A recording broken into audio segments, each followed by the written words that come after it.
Hello. Hello, happy Friday, everybody. Hello, happy Ha- Friday, woo! Happy Friday. And yeah, if you lost track, it's Friday. It's 4 p.m. Central Time, which means it's time for the back catalog listening party. I've actually had a few people now, Tony, say, this is how I keep track of when it's Friday, is when I see your reminders about the back catalog listening party. So That's how I keep track. I know, me too. So if you just tuned in, I'm Mother Banjo. I am Anthony Ehrig. And I'm Mary Cutrufello. Yes, today Mary Cutrufello is our special guest. We're so excited to have her here. And Mary, it's great to see your face. It's been a long time. I feel like the last time I saw you might have been at KFAI, but it was probably a long time ago. So it's great to see you. How are you holding up? I'm doing well. It's if the last time you saw me was at KFAI, it definitely predates the pandemic. Yes. So I should probably get to KFAI more often. Well, it's wonderful to see you. And I should also cheers everyone because it's our musical happy hour. Yes. Woo! Clink. Clank. And I don't know what you all are drinking, but I'm drinking a lovely Pinot Grigio. I'm feeling the summertime vibes here. Ooh, I'm going with the Mandarin Spice tea today. Ooh, nice. I had a little too much fun at my Zoom happy hour last night, so I'm going with tea for now. I have yet to go to a Zoom happy hour. I'm afraid that might happen to me too. And what are you drinking over there, Mary? I'm actually drinking Boddington's Pub Ale, Ooh. Nice. which is not normally a go-to for me, but that's maybe why I'm doing it. Like I've been through the whole and I'm just like bored with everything. It's all good. And I'm like, man, I haven't had. It's probably 15 years since I've had a body. And I'm like, let's do it.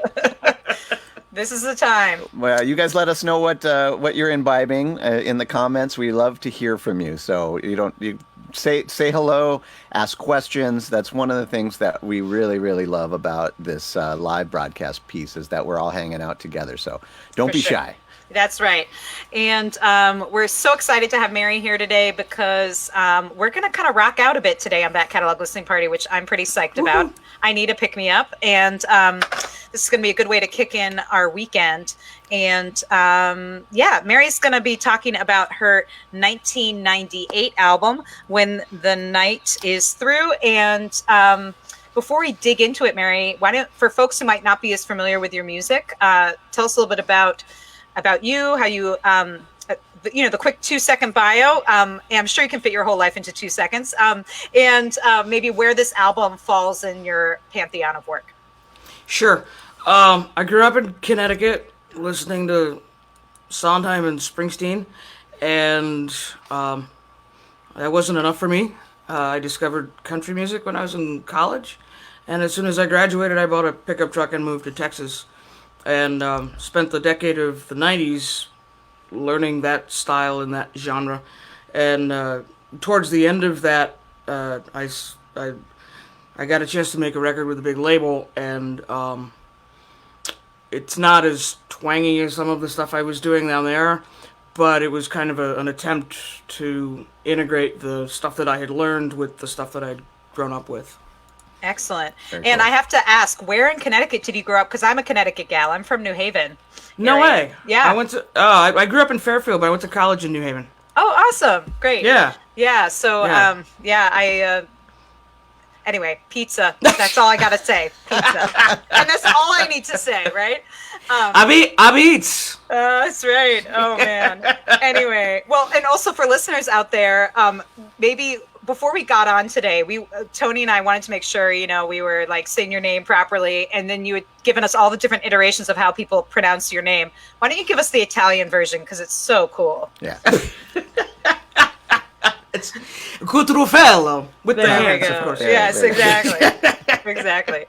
Well, let's dig into this record. We're so Yeah. excited to rock out into it. So why don't we talk a little bit about this first song you picked from it called "She Can't Let Go." Tell us a little bit about this tune. Well, actually, before we get started on the tunes, I want to talk a little bit about. I don't want to spend too much time. But there was, I signed a big deal, and I got a bunch of money to make a record in that kind of old-timey sort of way that I don't think it works that way anymore. But like this is like the late 90s is kind of the tail end of when it worked that way. So I wanted to. I pretty good idea what the albums, but I felt like I wanted to write a couple more songs. So I told the label, man, I need to write some more songs, and I want to go somewhere and like hole up for a week and a half and do it, right? And the label believed in me, so they said, all right, cool, where do you want to go? I mean, and I could have said like Fiji, and but because I'm an idiot when it comes to things like that, I said, there's this like semi-abandoned truck stop on Route 66 in the Mojave Desert.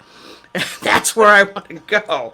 So if you get the first video, there you go. That's where I went. So this was your choice. This is all me. Okay, Back when record labels had unlimited budgets for. I mean, this was a major label. This was not like, this was not indie land. This was the big leagues. I have to say, would this be your choice if you were making this kind of record today? Would you have picked Royce, or would you have picked Fiji? I would totally pick Royce again. Okay, see, I love that. That's awesome. Very cool. Yeah, because I mean, my undergraduate degree is in American Studies, which is basically this in thesis form, and and it was literally on the old Route 66, and so it had been bypassed by I-40, and it was just, I mean, it's beautiful out in the Mojave Desert if you like that kind of thing. And as you could tell, I mean, it's old timey. It was still a working, like a going concern at the time. So like I had a little motel room, and then the cafe. Actually, I got to get it like a cheeseburger for lunch and a cheeseburger for dinner, and like so it was. But at the same time, like I was just left alone, and cool. Yeah, and so I wrote like 4 songs in like 10 days. Wow. Which, for me, is a lot. I'm not, people call me the new Springsteen, but I was not Springsteen, and I was not prolific like Springsteen. So, I wrote these 4 songs, had a great time out there, being, like letting my introvert flag fly, or not fly, as the case may be. Flying private. Yeah. Right. But no one can see it, yeah. Right. And then afterwards, I drive from there on to L.A., which is where we were making the record, and I remember sitting outside the L.A. Farmers Market playing the songs for my manager, and I wrote 4 songs. 3 of them made it onto that record. One of them I've recorded like 3 times, and it's yet to make the cut, but it's not the song's fault. It's just, I think, as we'll see with some of the other stuff that I've done, it's like, when, making a record is like, you have to think about all 10 or 12 or whatever songs, and it's like, the song that got cut was a slower song, and it changed the tone of the entire record. I mean, we tried recording, we never really finished it, but we tried recording, and it just didn't fit with the rest of them, because it made it a different kind of record. Yeah. And, I mean, like, when I was making records in my bedroom as a kid, I was kind of thinking about that, and I was kind of validated to know that, no, actually, people really do think about it that way. Well, and you were kind enough to actually send us some little snippets of your original demos. Yeah. I think that is so fascinating, like how it changes from bedroom to studio. For the first song that we're going to listen to, can we listen to the demo first? For all those that... Absolutely. This song is called Rollin' and Tumblin', and the demo, of all of the demos, it does the song probably maybe the least justice, because it's kind of like a song that depends on the band arrangement, which was in my head, but with just me and the guitar, it doesn't come across. But let's listen to it. I sent you guys a little 30-second snippet, and then listen to the real one, and you can see, you could probably hear where the parts went, but you can also hear that I needed to be in a room with the band to make it come together. Oh, I love this. I'm geeking out here. All right, so this is Rollin' Tumblin', the original demo version here. All you talking brings me down. I won't be coming back around, baby. I'm just rolling and tumbling.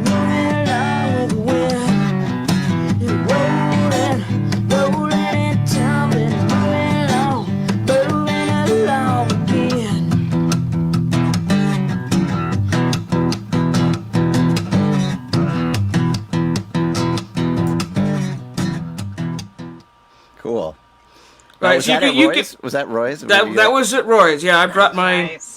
In those days, I had like a tape deck. Remember them?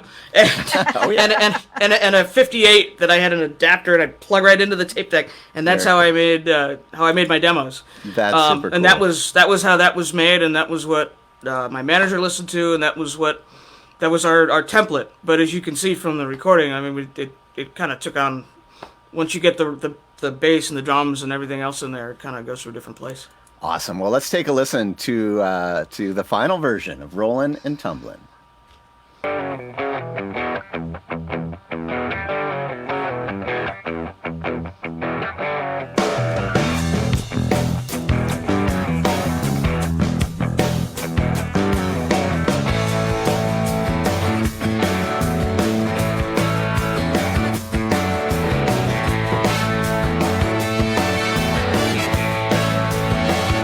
I don't need your bad advice.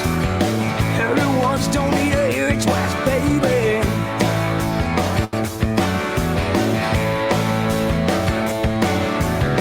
All your talking brings me down. I won't be coming back around, baby. I just rolling and tumbling, moving along with the wind. Rolling and tumbling, moving along again.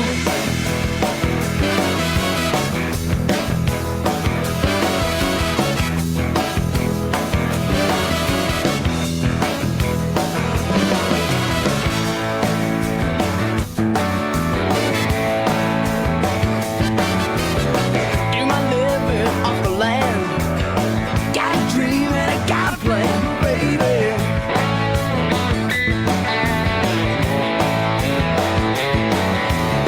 You won't miss me when I'm gone. There'll be new fools come along, baby. That's right. Just rolling and tumbling, moving along with the wind. Rolling and tumbling, moving along again.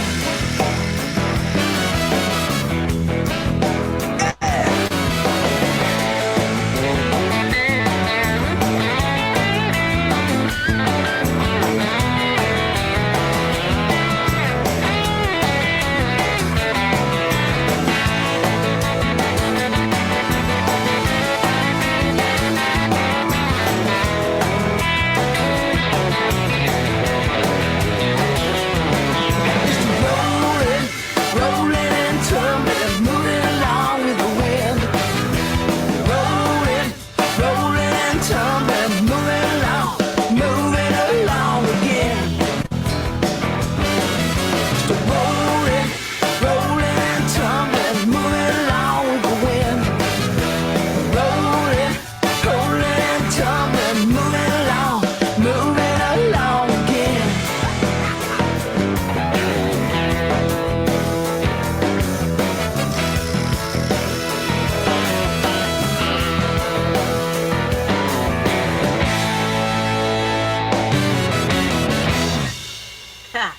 Yeah. All right. So Yeah. that was Mary Cutrufello from her 1998 release, When the Night is Through. That was Rollin' and Tumblin', not the old blues song, an original. Yeah. Yes, written not at- the old blues. It's true. Like I'm more of a country and classic rock and Broadway person. I don't know my blues chapter and verse. I didn't know that old, like I know it now, but after, Yeah. like when I wrote it, I didn't know that was already taken. So I just kind of kept going. Yeah. Google wasn't there around yet. No, that great. sounded fantastic. I love hearing like the difference between that demo version and this. And I have to ask, as someone who loves to arrange, I love arrangements of songs. Yeah. So hearing like the horn section and things like that, how involved? And the backing vocals, too. Yeah, how involved were you with that element of the I wrote that horn chart. Yeah, that's what I Yeah, figured. Nice. based on like my experience in like the high school stage band. Arts in the schools, people. Yes. I'm Arts telling you, in it's the like it doesn't schools. happen that way anymore.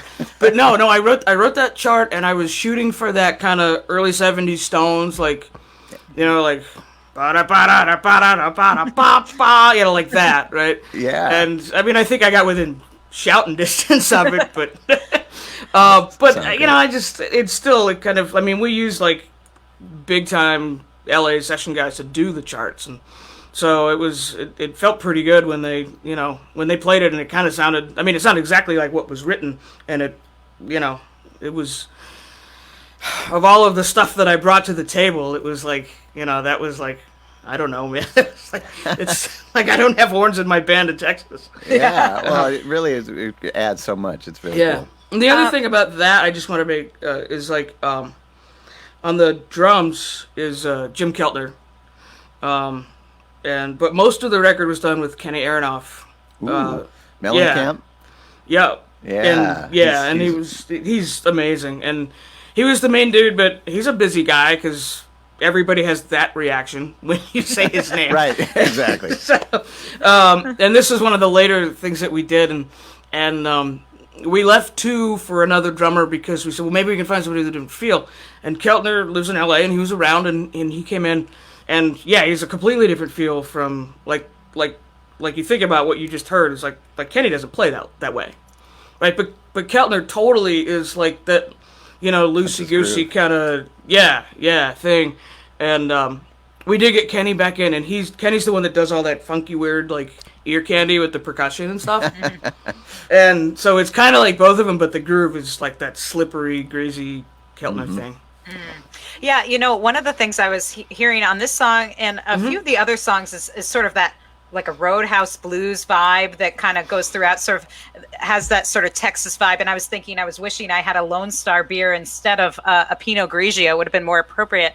But yeah, Boddington's Pub Ale isn't really getting either. But... None of it. Tea certainly isn't, Tony. But hey, I want to give a shout out to a bunch of folks. A bunch of Texas folks are listening today. Alan and Andy and a few others. And just Andy Jones, what's up, brah? Yeah. So I'm looking. I gotta look with my glasses. Sorry, I'm old. And a lot of folks tuning in, Annie, and a bunch of musicians. Annie Mack, hi Annie, and and also Doug Otto, who was our guest last week on Back Catalog Listening Party. So thanks to all of you for listening. And we had a specific question that someone wanted. Here it is, Denny Stone. Denny Stone. Said I don't know if this is a story that you want to share, but we thought we'd pass on the comment in case it's something that you feel is appropriate to share. Well, nothing untoward happened, if that's what you mean. He says, tell the story, for those who might be just listening and not watching, tell the story about the bus between Rock Springs and Laramie. Love you, Mary. Yeah, Denny was a DJ in Austin in the 90s. He had a show called Crying, Loving, and Leaving. And he'd play a bunch of, I know, right? And he'd play a bunch of local artists. He's one of the first places I was on the radio down there. And we've stayed in touch. And he's he pops up in my life every once in a while. He drives a long haul truck. And I guess he's out in Wyoming a bunch. And I was what song is that? It's not a song on this record, but I was doing some work for a school paper, and I drove from Laramie to Cheyenne, and I said, well, I was driving from the West Coast to the East Coast with a friend, and she drove from Laramie to Cheyenne, and I had stayed another day to do research at the University of Wyoming, which is in Laramie, and so I took the Greyhound from Laramie to Cheyenne, and I'm like, I'm from Connecticut. My friend was from California. I'm like, at the time I was like, I might never be here again, and certainly not on a Greyhound. And it's like, man, if this doesn't end up in a song, I'm just not a songwriter. A couple years later, it ended up in a song called "Sad Songs and Waltzes," which is on another record. But nice. Yeah, I often get a text from Denny when he's somewhere between somewhere out in I-80 in Laramie. Wonderful. So, hey, brah. Well, thank you all for joining us on Back Catalog Listening Party today. It's our musical happy hour. This week we're talking with Mary Cutrufello about her 98 release, released on a major label and written at Roy's Motel. And let's dive into the next song. What song are we going to listen to next? It's called Tonight's the Night. Great. And so we'll listen to a little bit of the demo first, and then we'll go from there. Sure. Awesome. All right, this is live at Roy's. Know about the fire in my heart, fever in my soul. There's voice that keeps saying, don't you waste another year. Well, I got lots to give, baby, and I ain't scared. Well, I don't know where I'm headed, but I know when to get there. Yeah, tonight's the night. Tonight's the night. Tonight's the night. Yeah. Awesome. Here, Whoa! here's- Here comes the original. Look out!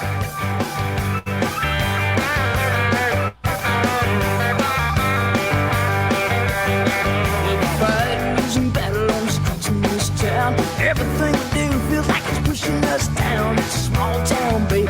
Everybody's watching us. Well, they want to see us stumble, want to see us hit the ground. And once we're in the dirt, they want to drag us further down to it just like them, beating down the younger ones. That ain't no way to live. Baby, I feel it, I swear. And I don't know where I'm headed, but I know when I get there. Yeah. Tonight's the night. Tonight's the night. Tonight's the night. Yeah, I've been long gone out of sight.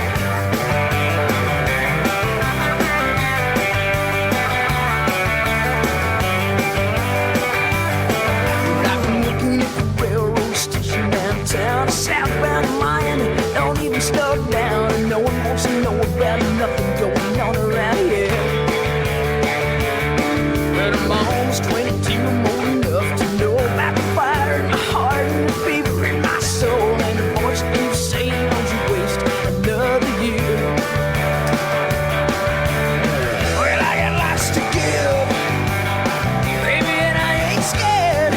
Well, I don't know where I'm headed, but I know when I get there. Yeah. Tonight's the night. Tonight's the night. Tonight's the night. Yeah, I've been long gone outside. Yeah. Well, still real young and the full moonlight. Big diesel's wine, and I was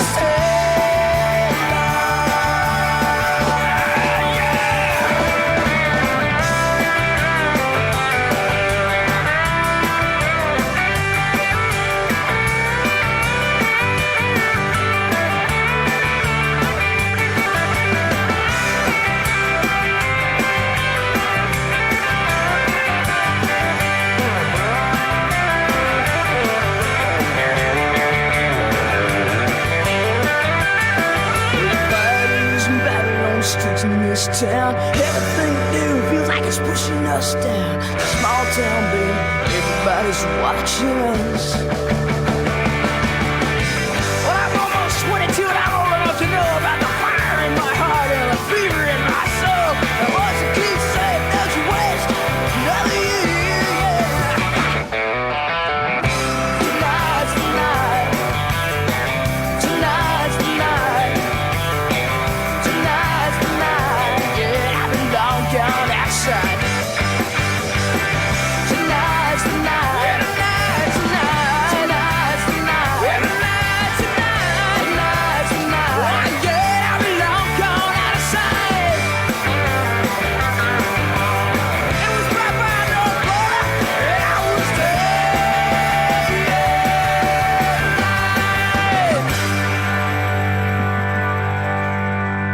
Yes. Mary, Yeah. Mary Cutrufello from her 98 release, When the Night is Through. Tonight's the night. Connie says, love this old time rock. And I have to say, that song, I feel like was made for that cover photo. It feels like that's what you were playing when that photo shoot was taken, although I realize photo shoots sometimes are not as authentic as they look. I don't know. How was that? Was that photo like a staged photo, or was it actually from a live performance shot? Well, I mean, I can't stage my hair doing that. So I was True. kind of in mid, like rock star move. Yeah. We spent a day out in Bakersfield, California, doing the photo shoot, and that's the Fox. You can't really see it on this, but it's in front of the Fox Theater in Bakersfield. And yeah, I mean, you're right. Photo shoots can be kind of dry and stiff, but they can also be kind of loose and cool. If you, I mean, we can talk about the photo shoot thing right now if you want. Towards the end of the recording, we went out. Like I said, I was in Santa Monica, and we went up to Bakersfield, which is, I don't know, 3 or 4 hours. I wanted to do it because of Buck Owens and Merle Haggard, of course, and yeah, everything that's on all the record promo was done in Bakersfield, and you know, there's random locations. You know, if you go, we shot in the lobby of the Bakersfield Hotel, which was largely abandoned, but there was still like a coffee shop in there, and yeah, but it was just, we spent the whole day, you know, like with a lot of photoshops, like shots like this, you don't always use everything that you take, but it's like I remember pretty much all the setups, I think, and they were all pretty, you know, pretty cool. We wanted to do one on the Bakersfield sign. Have you got that image? Oh yeah, hold on. No, This used to be on Highway 99, which is the main drag through town. And, you know, you talk about, like, the connection to Buck Owens and Merle Haggard and Kern County and all of that. You know, the record was a little bit more rock than the country stuff, but that's still kind of where I was coming from at the time, right? And that sign was built in the 40s, as, you know, a lot of towns did back in those days. And in the late 90s, it had kind of fallen into disrepair. But I was like, screw it, I don't care. I'm getting up on that thing, and I'm gonna go like this, and you can take a picture. You know, we'll do a setup on top of the Bakersfield sign. Pick a letter, right? and so I get up there, which I'm totally, I am totally not like. There's like fences, like you're totally not supposed to be up there. And once I get up there, it's like, it's like, oh, this is why, because I mean, it's like dangerously decrepit. And I mean, I might have made it to the K. But I'm like, take your freaking picture, otherwise I'm going to be on the highway. Oh my goodness! And then the label's on the hook for replacing. And that the old label sign. is, oh god, you know, and it's what happened to that. Like literally the next year, Buck Owens bought the letters off of the sign and reconstructed, and that's what's actually in that picture. And so yeah, and the label would have had to pay Buck Owens, and like Buck Owens gets his money's worth. So, Wow, that's great. Yeah, Bakersfield is an interesting place. It somehow it captures both the sadness of blues music in more than almost any place I've ever been to, and also just the grit that, you know, there's something rough and tumbled about Bakersfield, California. Yeah, because it's like, you know, you're right. It's just like the second generation of all the people that moved out there. You know, so you get that Route 66 thing, and you get that Okie thing, and you get that, you know, Dust Bowl. But you're right, it's an agricultural place, so you also, you know, it ties into what was going on in the American South. Yep. Right? I mean, it's just people growing stuff. Yeah. Sorry, that was my story. I love it. We Actually, love my one of my relatives moved to Bakersfield, and I spent I went there every year, and there's something about it. Now that I hear the music, I can put that together. Like, just there's something in there with that sound. Yeah, if you think about what came out of there, the history, like, it makes sense. Mm-hmm. You know. And it's interesting that you talk about Bakersfield and these sort of country roots, because I think the first stuff I ever heard of yours was more in the sort of like a, you know, kind of roots songwriter kind of vein. And so it's fun digging into these rockin' tunes of yours and thinking about the time in which you made it, which was, you know, 98, late 90s, a lot of sort of singer-songwriters, female rockers kind of coming out of that time. What were you listening to were you listening to some of that rock stuff, or were you still kind of listening to more of that country stuff in your own listening? No, I don't really know anything about 90s rock. I mean, I graduated. Okay. Well, I'm not even gonna have an opinion about that. But no, I graduated from college in '91, and I moved to Texas right after the gigs that I had with my college band were fulfilled, and like I moved there to learn about a style of music that wasn't necessarily on the radio at the time. So, and that took all of my time and all of my listening. So I feel like I know that pretty well, but that was, you know, I don't know. Like apparently there was some band called like Nirvana or something. I wasn't really paying attention.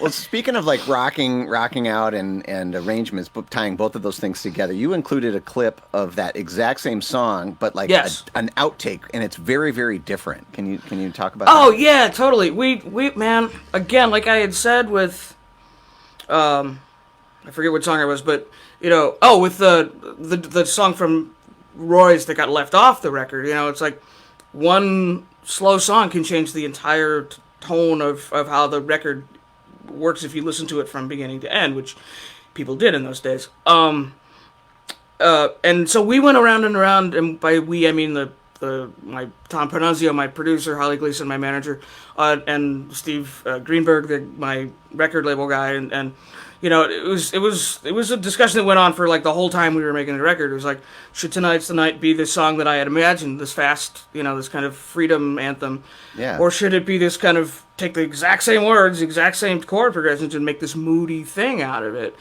That, you know, kind of maybe is like looking back at, you know, it's like, well, yeah, it's easy to say, doesn't always work out, you know, that kind of thing. And I'm like I didn't have a problem with that as like a concept, but when you stuck it in the middle of the record, kind of like that Southern didn't make it, it just kind of, it made the whole record kind of went like that.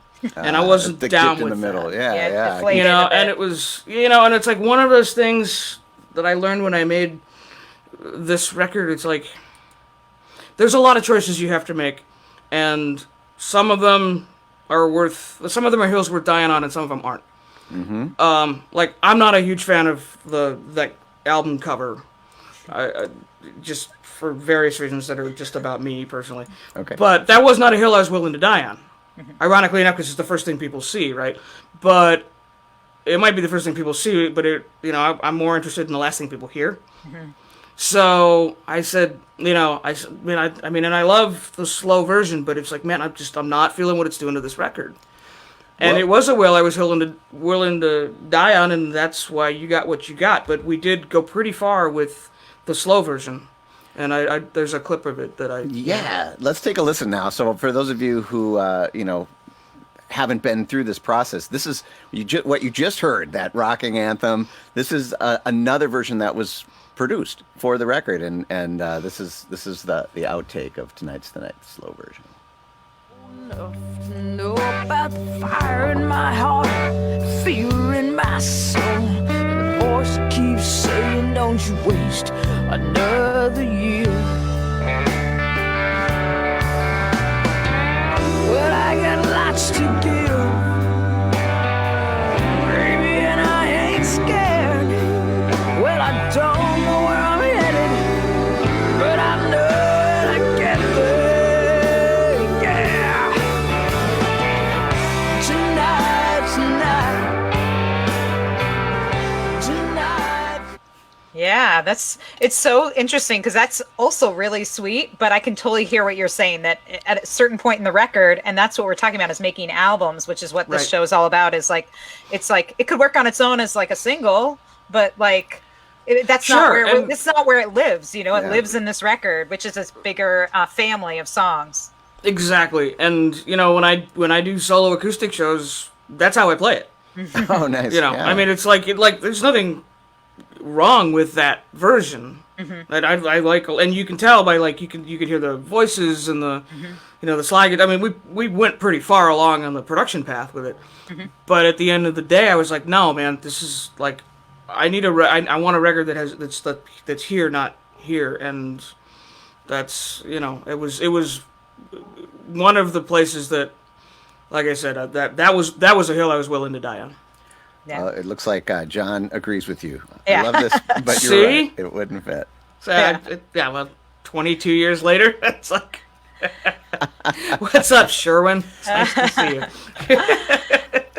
So let's dig into another song on the record. What do we want to dig into next? Let's look at Highway 59. Robert there you go. Oliver. It says it's See? one of his favorites. So thanks, Robert. All right. Clearly, we have some latency issues over here. All right. All right, we're going to listen to Highway 59, and it has a subtitle. I can't see it on my... It's, Let It Rain. It's Let It Rain, and you'll know when we get to the chorus. All right, here we go.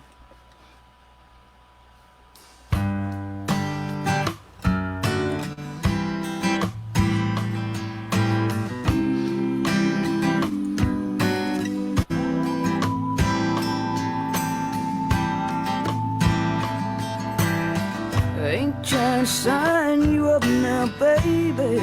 I just want to hold you for a while. And all those men whose shadows pass before my window just keep teardrops from my eyes.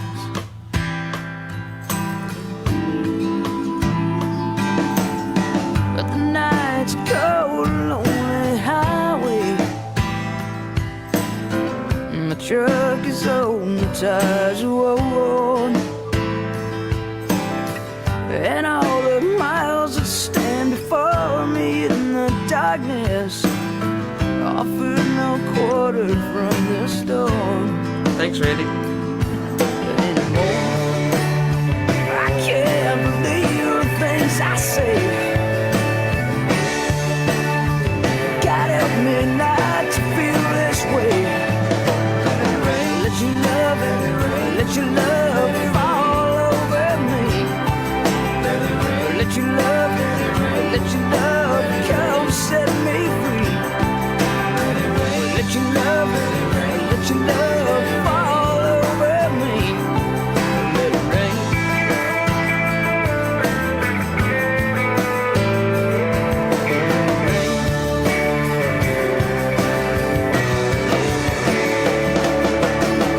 Not sure I'll feel like this tomorrow,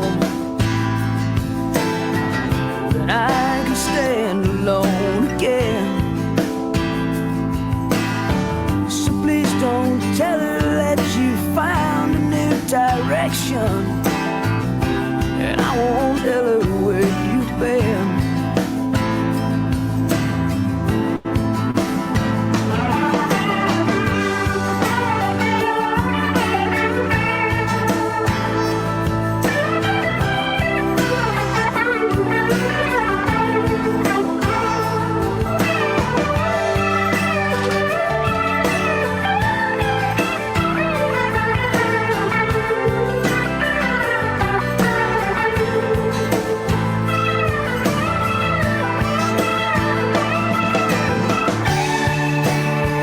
My feelings, oh, my thoughts betray.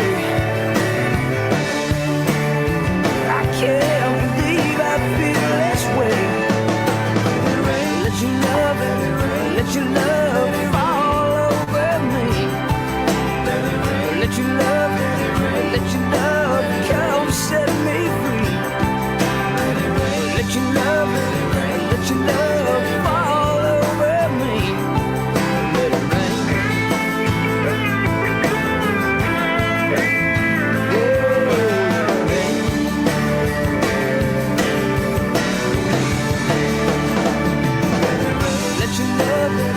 Let your love fall over me.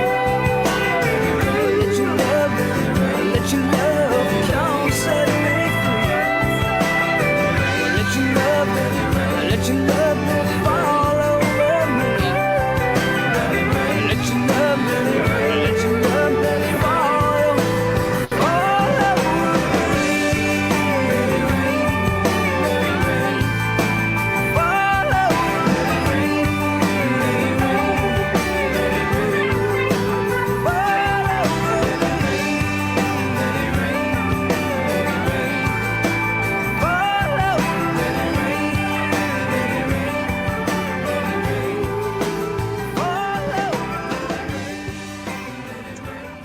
Oh yeah.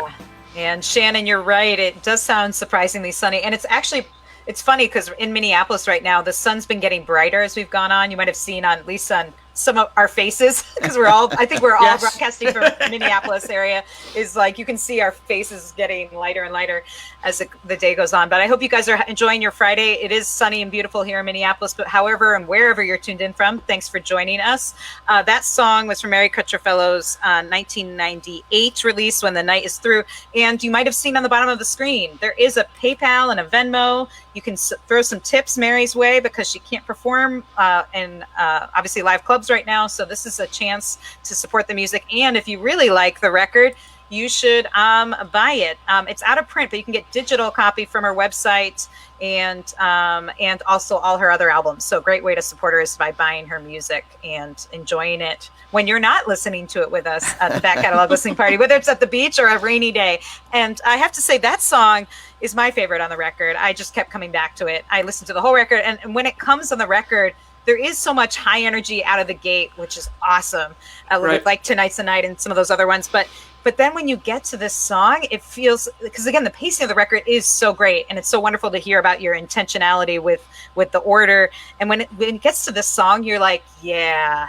It just like it feels so good. And one of the things I love about it is the backing vocals, with that refrain, Let It Rain. Yeah. Usually it's reversed. Usually it comes after the lead singer says something. Right. The backing vocals are like responding to like a call and response. But in this one, they come ahead of it, which I think is such a cool choice. I don't know. It always surprises me a little bit. It's cool. Yeah, and that song was written. It was the last song that was written for the record. We were almost done, and like we didn't even need another one. I don't remember what we were going to put in its stead, but I just had my guitar at the hotel where I was staying, and it just kind of came out, And so I sent it to everybody on my team, and I said, I don't know, is that the thing we should like put on this record? And people were like, oh my god, yes, oh my god, yes.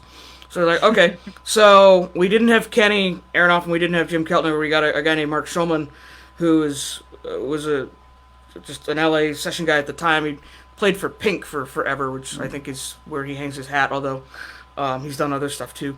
And he kind of has a different vibe from both Kenny and Keltner. And then the voices that you hear, that's Harry and Sweet Pea from Was Not Was.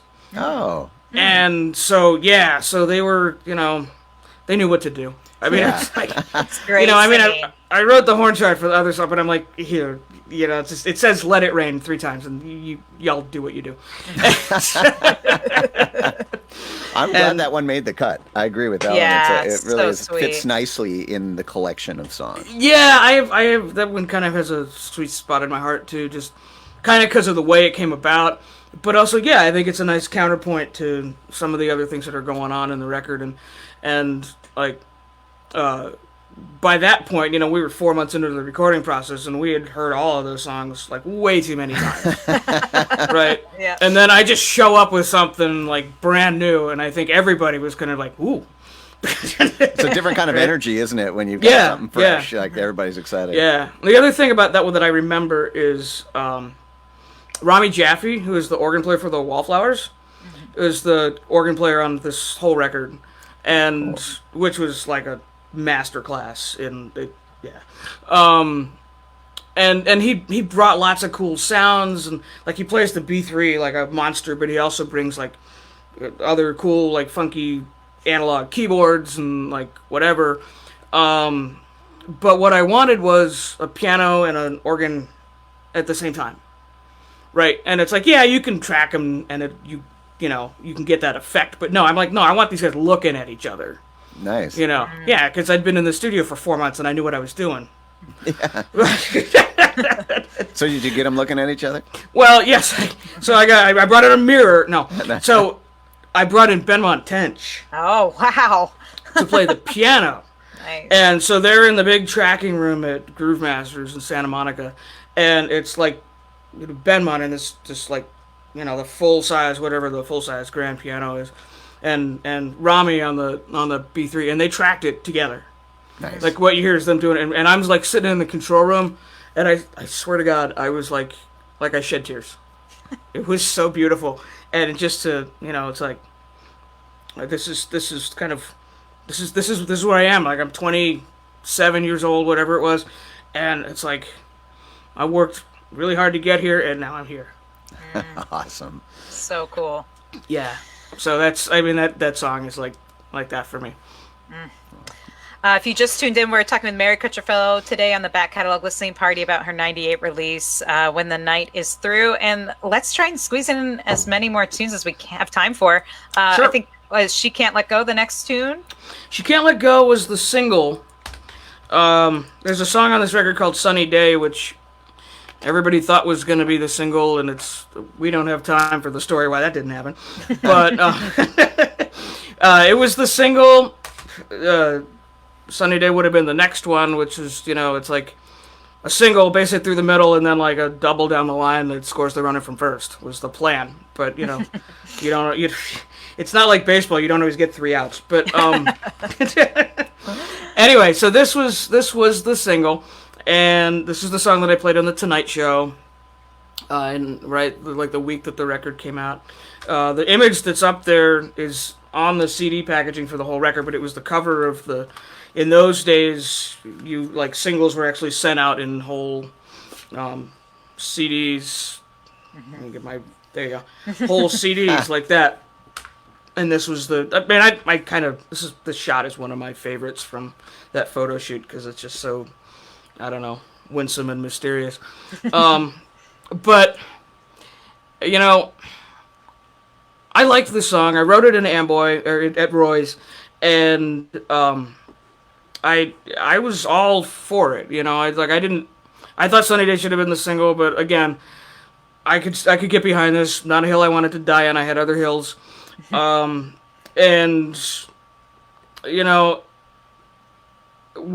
people go, I saw you were on the Tonight Show. That's the song, and it's like, for a long time I didn't play it live because of that. It was just like, man, I don't want to deal with that. I don't want to deal with things that didn't work. But I think it worked great. For those of you who don't know, it worked as a song, but it's just, it didn't catapult me into the rock and roll stratosphere. That's what I mean. But in our hearts. And Yeah. and I want you guys to all go to YouTube or to Mary's website where It's has right on the a video website, of that. yeah. I watched it. It was just so fun. It was so fun to watch that. And It was an awesome day to be me. It was an awesome week to be me. Well, now you did include the Amboy demo version. Did you want to listen to that first? Yeah, or? yeah. It's just a little clip in, and when listening back to it this week, getting ready for the show, what impressed me is like the whole thing was kind of already there. Not like Rollin' and Tumblin', the first song, where it was just kind of a sketch. This was I was kind of already here when I made that recording out at Roy's. So maybe listen to a little bit of that. All right, here is the demo. Dying, dreaming, desperate heart. She's got a lie she believes. She can't let go. She can't let go. She's holding on to a memory. She can't let go. Don't wanna know. She still believes in what used to be. And there's something to say for her way when you look at it. Nothing worth having to hold. She can't let go. Awesome. Yeah, All right, you ready for the? let's do it. Let's do it. She Can't Let Go.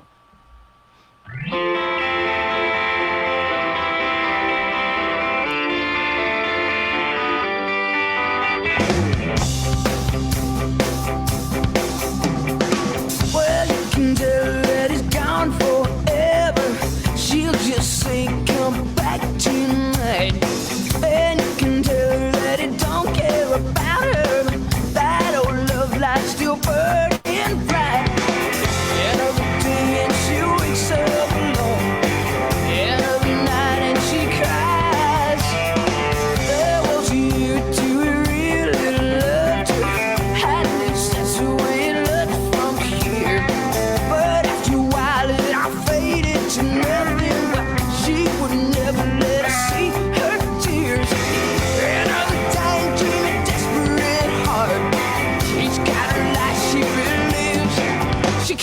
let go. She can't let go. She's holding on to a memory. She can't let go. Don't wanna know. She still believes in what used to be. And there's something to say for her way when you're looking at nothing worth having to hold. She can't let go. She remembers what it's like to be alone. No one at all to dream about.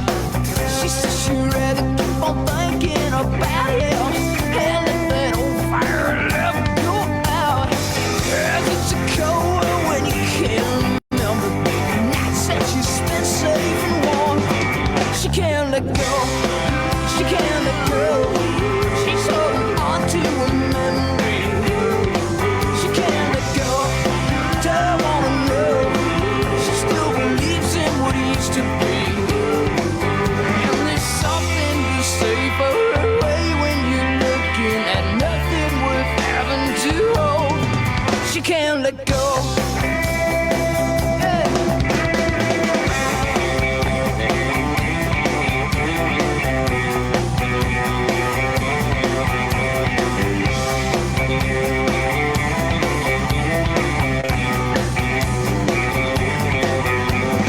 Comes home from work as I stand in my window. So many people that are worse than her. She can't let go. She can't let go. She's holding on to a memory. She can't let go. I don't wanna know. She still believes in what used to be. And there's something to say for her way when you're looking at nothing worth having to hold. Yeah, there's something to say. Oh yeah, when you're looking at nothing, you're looking at nothing. There's something to say. Oh yeah, how about having something? Oh, she can't let go. No, she can't. Let go. No, no. No, she can't. No, she can't. Yeah, she can't. She can't let go. All right. Track number There you 2. go. Track number 2 from Mary Cutrufello's album When the Night Is Through came out in 98. We're talking with Mary today on the Back Catalog Listening Party. John asks, is it my imagination or did he kick the tempo up on the Tonight Show? Who knows? Well, probably not, because you get, that legendary 3.5 minutes on network TV, and this song is kind of like 3.5 minutes long. And so, like, I was happy because I don't usually get nervous with stuff, but I thought it was worth it to get nervous for that. And I was happy that I didn't have to, like, do any drastic edits to the song to make it fit. I know that we didn't play to a click, so it's certainly possible that Dana Miser, the drummer, was feeling it a little bit too. But sometimes it's hard to control your emotions that way. But it was certainly not the intent. I thought it fit in a nice pocket right there, and we got as close to it as we could. I think that song just solidifies something that I was already thinking as I've been listening to this record a lot this week, which is that I would love to be a backup singer in your band because you have such great parts, especially on this album. I was singing the whole time. And it's such a fun record. Yeah. But no, I appreciate that. I mean, like in this song, we were kind of shooting for like the Pretenders. Like Brass in Pocket, that kind of, that sort of thing. I can hear that. And it's like, I mean, I don't think you could ever call what I did like a vocal band, but when I could get in a cool part, I would try to, and I've been fortunate over the years to have some folks that sang as well as they played. Yeah, really good stuff. Well, thank you so much all for tuning in. I think we actually can fit in another song if you guys are up for it, since folks are jonesing for more. Yeah. And actually, we had a specific request actually to talk about this next song, just because they love this song so much. I can't remember who it was. I think it was David, maybe. Said "Tired and 30." There you go. Yep. So, is there anything you want to say, or do you want to play it and then talk about it? Well, it was one of the first songs we recorded. It's a song that predated like the Roy's Motel songwriting session, and it was. I got a lot of grief for it because I wrote it's about like being 30, which now that I'm 50, I'm I get it, right? Like 30, whatever, millennials. But at the time, I was like 26, and like the point wasn't being old; it was not being young anymore, which it's not the same thing. And then I just kind of got tired of explaining it to people. You were tired and older. I'm just tired, like tired in whatever age. But we recorded this at right at the beginning, and we're just starting to get to work with Kenny Aronoff, who's obviously a monster, but he will also just like you listen to those Mellencamp records, he'll just go zoom dop doom dop doom all day long if you want, right? Yes. And and like he can also turn it up to like 11, and like I don't have a copy of this, but somewhere on a 2-inch tape is an outtake of this where we do the end of it for like 2 minutes, and Kenny just like puts on just like a drum clinic. And like the track finally stopped because all of us were just laughing so hard at what he was like. No, dude, stop! You're killing us. And it was me who was like out there for the first time, but it was also like Bob Glob, who's like made records since the '60s, and Rami, who is like in the Wallflower. I mean, it wasn't just me being like a geeky like first timer. Like all of us were just like, stop it, dude! Like knock it off. I wish I had that to play for you, but I don't think I ever ended up with a copy of that. But anyway, there's a little bit of what he can do at the tail end of this. Excellent. Well, this is Tired and 30. Mary Cutrufello here on Back Catalog Listening Party.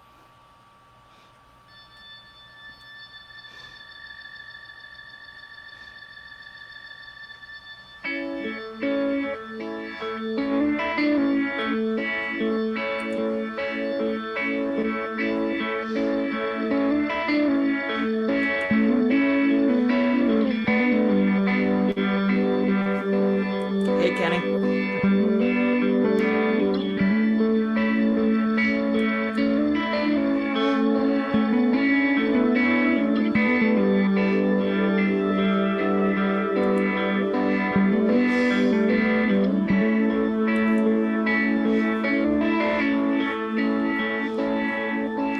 Heady days of wonder give way to nights of darkness and despair.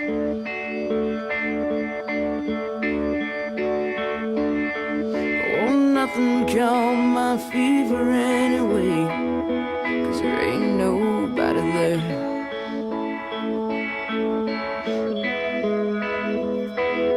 Well, I've squandered all my love upon too many men, never could be mine.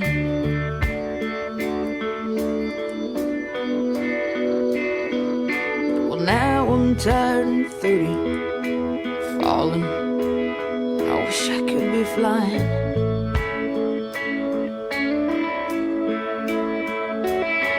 There's someone I remember, dreams of loving many years ago.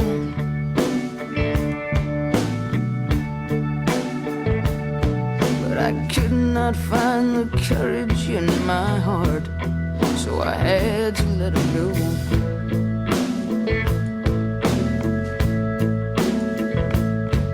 Though sometimes with a stranger I can feel the fire I chose not to burn.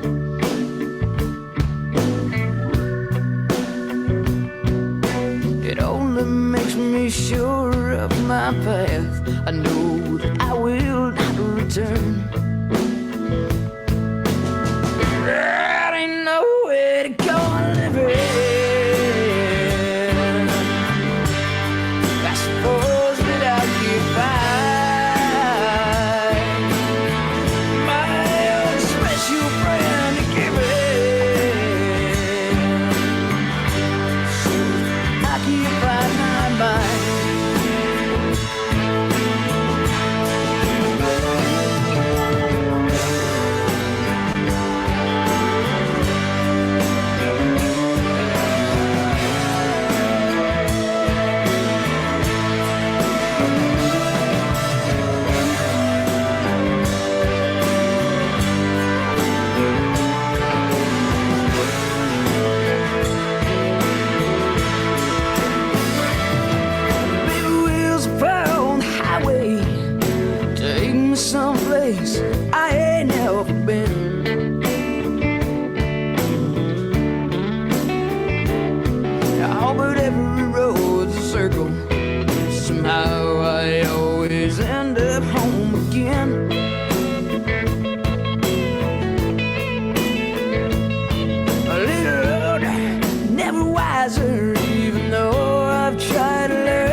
cure for all my trouble. It's just a deeper shade of blue. I didn't know where to go and live it. Yeah. I suppose that I could buy my own special brand to give it. So I can buy my mind. I didn't know where to go and live it. Yeah. I suppose I could buy yeah, my own special brand to give it. Yeah. So I could buy, I could buy, I could buy.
I love that really slow fade and jam out. It's great because so much in like, especially in like pop radio is like, it's the quick fade, you know, and I love that kind of slow, like taking my time with it, and it felt so good. Especially when Kenny's going just totally. That was awesome. No, it's funny that the slow fade was like a total '60s thing, and I think the long fade was like a reaction to that.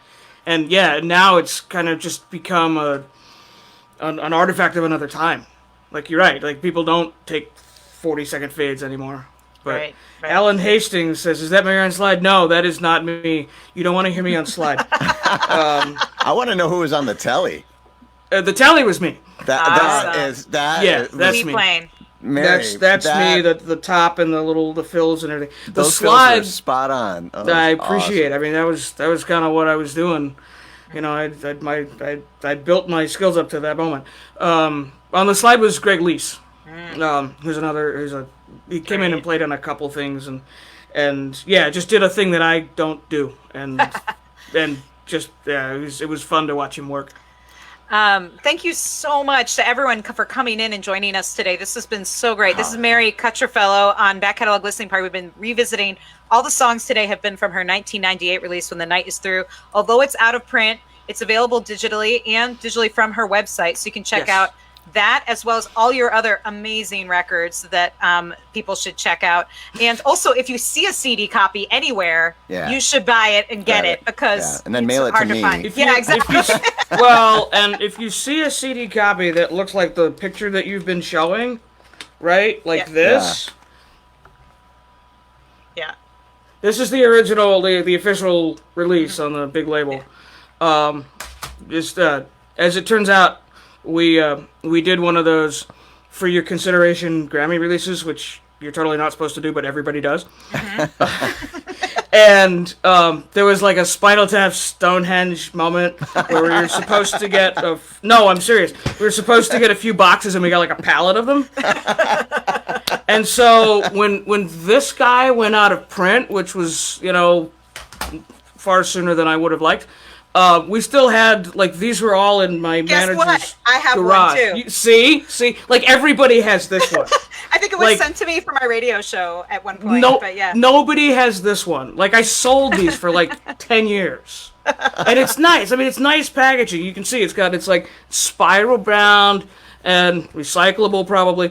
but then it's got like that picture again, and like quotes from like famous magazines. This was one of my favorite shots from the. Oh, nice. Yeah, I mean it's and it's like, oh, here's the one from the Bakersfield Hotel with that cool like the martini glasses in the background. Can you see that? Yeah, that's very cool. It was like this thing. I mean, like, I'm okay with this. Yeah. Like as I told you before, not a hill I was willing to die on. Yeah. Exactly. Nice. Well, Just saying. This I'm has sure the been lawyers will be after me tomorrow. Well, thank you all for joining us today. And I do want to mention before folks go that Mary is actually playing a live stream tonight at Yes. You're performing as part of a really cool all-female festival that's been going on all day here in Minnesota and globally, but it's all Minnesota artists called Festival of the Valkyries. And you're playing at 6:55 p.m. on the Valkyrie Music Collective Facebook page, and we'll be posting it on the Back Catalog Listening Party page so you can find a direct link. Sweet, but are you gonna be playing your acoustic or your telly for that, or? It's just me here, and so I'll do something on the acoustic because only Billy Bragg can get away with like solo telly. Well, when we talk to Billy Bragg sometime on Back Catalog Listening Party, we'll find out how he makes that work. But this has until been then, so much fun, thank Mary. you so much. Yeah. No, absolutely. This has been great for me too. It's a nice trip down memory lane. And we love all these comments. Thank you all for hanging out with us. Yes, thank all of you. So many friends and people I hadn't heard from in a while, and you've gotten a few new fans. It was hard for me to see them all because my eyes are messed up now because I'm old. But and remember, thank you. Mary's got a tip jar. It's just waiting. We're waiting to hear some clinks in there. This was so much fun. I can't wait to dig into more. And if you like what you hear, you can share it with your friends. These are available up online. Every once in a while, Facebook decides that the audio, they're worried about rights, like they're paying artists. But anyway, if you like what you hear, you can share it with folks, and most importantly, tune in live and tune in next week. Next week we have Dean McGraw, master guitarist. Nice. Yeah, nice. That'll be fun. Joining us next week, and so have a great week, everybody, and stay safe and stay rocking out. Have a great weekend, guys. This is the best way to kick off my weekend, man. I'm ready. I'm ready For now. sure. Thank you, Right on. Mary. All right, take thank care, you guys. guys. See ya.